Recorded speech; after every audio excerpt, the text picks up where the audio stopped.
किसी भी आपराधिक मामले में प्रथम सूचना रिपोर्ट दर्ज होने के बाद उस मामले में विवेचना यानी इन्वेस्टिगेशन शुरू होता है।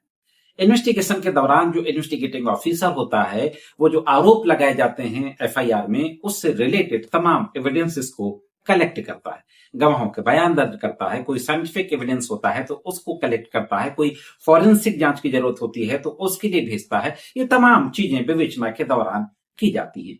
विवेचना के बाद अगर मामला सही पाया जाता है तो न्यायालय में आरोप पत्र दाखिल होता है। अगर मामला गलत पाया जाता है तो क्लोजर रिपोर्ट लगाई जाती है।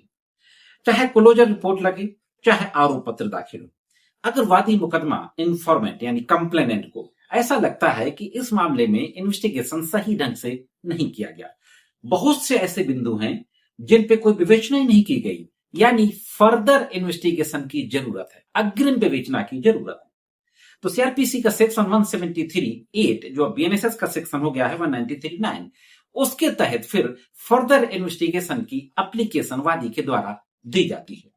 इस संबंध में अलग अलग समय पर डिफरेंट हाई कोर्ट्स और सुप्रीम कोर्ट के द्वारा अलग अलग फैसले दिए गए हैं।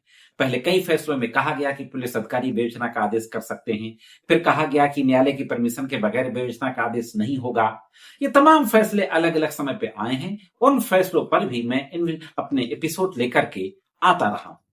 अभी हाल ही में इलाहाबाद हाईकोर्ट के जस्टिस जे मुनीर और जस्टिस तरुण सक्सेना की खंडपीठ के द्वारा फिर इसी तरीके का एक मामला पहुंचा और एक महत्वपूर्ण फैसला दिया गया। इस फैसले में इन दोनों न्यायमूर्तियों ने सुप्रीम कोर्ट द्वारा पहले दिए गए फैसलों की रोशनी में काफी हद तक सारी स्थितियों को स्पष्ट कर दिया है। तो दोस्तों, मैं करीम अहमद सिद्दीकी एडवोकेट एक बार फिर हाजिर हूं आपके बीच में अपने YouTube channel legal and social awareness में इलाहाबाद हाईकोर्ट के इसी महत्वपूर्ण फैसले की जानकारी के साथ। देखेंगे कि पूरा मामला क्या था, इलाहाबाद हाईकोर्ट के द्वारा कौन सा लीगल पॉइंट डिस्कस किया गया और फाइनली किस तरीके का आदेश दिया गया। तो जुड़े रहे आखिरी तक, देखते हैं कि पूरी जानकारी क्या है।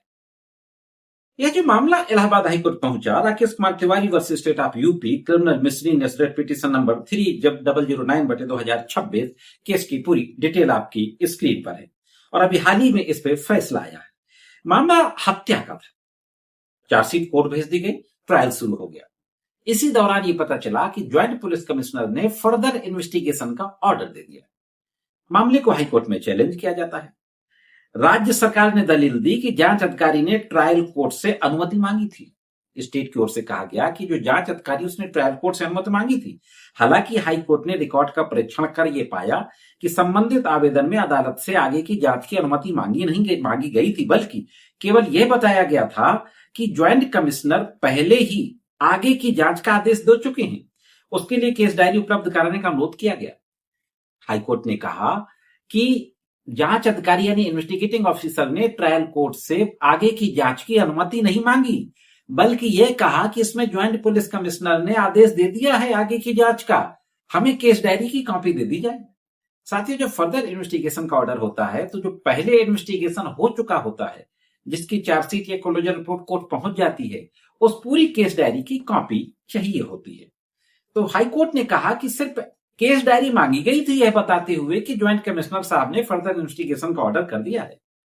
कोर्ट ने आवेदन की भाषा पर कड़ी टिप्पणी करते हुए कहा कि यह अनुमति मांगने वाला आवेदन नहीं, बल्कि अदालत को पहले से लिए गए पुलिस निर्णय की जानकारी देने वाला अहंकारी एरोगेंटली वर्डेड आवेदन था। बहुत महत्वपूर्ण बात कही कि अनुमति मांगने वाला आवेदन नहीं था, बल्कि ये बता रहे थे अदालत को कि हमारे अधिकारी ने ये कर दिया है और यह अहंकारी आवेदन था। अदालत ने कहा कि यदि ज्वाइंट कमिश्नर को आगे की जांच आवश्यक लगती थी तो उन्हें जांच अधिकारी के माध्यम से ट्रायल कोर्ट से विधिवत अनुमति मांगनी चाहिए थी और उन्हें अनुमति नहीं मांगी। हाईकोर्ट ने सुप्रीम कोर्ट के Pramod Kumar versus state of Uttar Pradesh अभी मई 2026 का मामला है, इस फैसले का हवाला देते हुए कहा कि कोर्ट की पूर्व अनुमति के बिना वरिष्ठ पुलिस अधिकारी भी आगे की जांच का आदेश नहीं दे सकते। सुप्रीम कोर्ट ने साफ कहा था कि एक बार अगर चार्जशीट लग गई तो फिर दोबारा कोर्ट की परमिशन के बगैर फर्दर इन्वेस्टिगेशन नहीं हो सकती।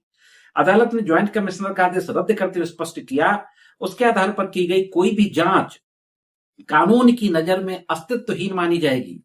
हालांकि पुलिस को कानून के अनुसार ट्रायल कोर्ट से अनुमति लेकर दोबारा आगे की जांच करने की स्वतंत्रता दी गई। ये कहा गया कि पुलिस स्वतंत्र है कि जाए ट्रायल कोर्ट से अनुमति ले फर्दर इन्वेस्टिगेशन के लिए और आगे जांच करे। दोनों न्यायमूर्तियों ने कहा कि इस मुकदमे में जो आगे की जांच का जो ऑर्डर है पुलिस ज्वाइंट पुलिस कमिश्नर का, वो क्षेत्राधिकार से बाहर है। ट्रायल शुरू होने के बाद कोई भी पुलिस अधिकारी, चाहे उसका पद कितना भी ऊंचा क्यों ना हो, अदालत के मत के बिना किसी आपराधिक मामले में आगे की जांच यानी फर्दर इन्वेस्टिगेशन का आदेश नहीं दे सकता। कोर्ट ने स्पष्ट किया कि यह सिद्धांत पहले धारा 173 सीआरपीसी में स्थापित था और अब 193(9) बीएनएसएस में स्पष्ट रूप से शामिल कर दिया गया है। तो अब स्थिति बिल्कुल क्लियर हो गई। इलाहाबाद हाईकोर्ट ने और कुछ फैसलों का जिक्र किया सुप्रीम कोर्ट से। सुप्रीम कोर्ट के जो फैसले थे, विनय त्यागी वर्सेस साद अली और Binu Bhai Hari Bhai Malaviya versus state of Gujarat और Pitambaran versus state of Kerala, ये तमाम केसेस की डिटेल आपकी स्क्रीन पर है। और फाइनली ये प्रिंसिपल ले डाउन कर दिया कि अगर एक बार ट्रायल शुरू हो गया चार्जशीट आने के बाद, तो फिर बिना ट्रायल कोर्ट की अनुमति के फर्दर इन्वेस्टिगेशन का ऑर्डर पुलिस अधिकारी नहीं कर सकता, चाहे जितनी ऊंची पोस्ट पर हो।